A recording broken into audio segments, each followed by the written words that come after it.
পঞ্চমুখ প্রিপারেশনে প্রথমে চিকেন নিয়েছি পরিষ্কার করে, এরপর লবণ হলুদ সামান্য মরিচ দিয়ে এটাকে ম্যারিনেট করে নিলাম। এরপর সামান্য তেলে এটাকে দু পিঠ খুব ভালো করে ফ্রাই করব, খুব বেশি না, হালকা এপিট ওপিট, যাতে ভিতরে শক্ত হইলে খেতে ভালো লাগবে না।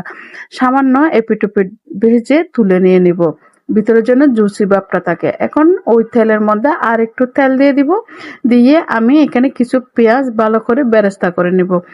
এই চিকেন রোস্টে পেঁয়াজ বেরেস্তা তো অবশ্যই দিতে হবে।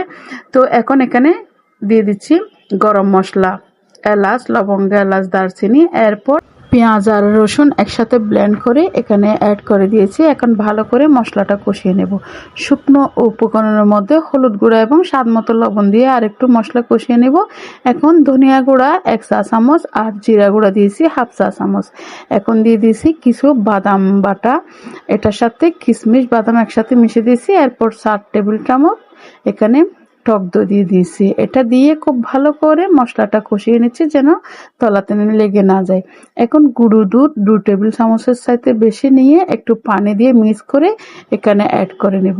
এখন তুলে রাখা চিকেন রোস্ট ছিল এটাকে আমি অ্যাড করে দিচ্ছি। অ্যাড করে দিয়ে বেশ কিছুক্ষণ 2-3 মিনিটের মতো খুব ভালো করে মশলার সাথে কষিয়ে নিতে হবে। মশলাটা যেন পুড়ে না যায় সেজন্য একটু ঘন ঘন মশলা কষিয়ে নিলে বা নাড়াচাড়া করে দিলে ভালো। শেষে দিচ্ছি আদা বাটা। এরপর যে দুধটা আমি মিক্স করে রেখেছিলাম পানি দিয়ে সেটা মিক্স করে দেব।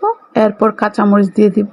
এরপরে দিব এখানে 2 টেবিল চামচ মতো ঘি এবং পেঁয়াজ বেরেস্তা। এটা দিয়ে আরো 5 মিনিট ভালো করে কষিয়ে নেব দম দিয়ে।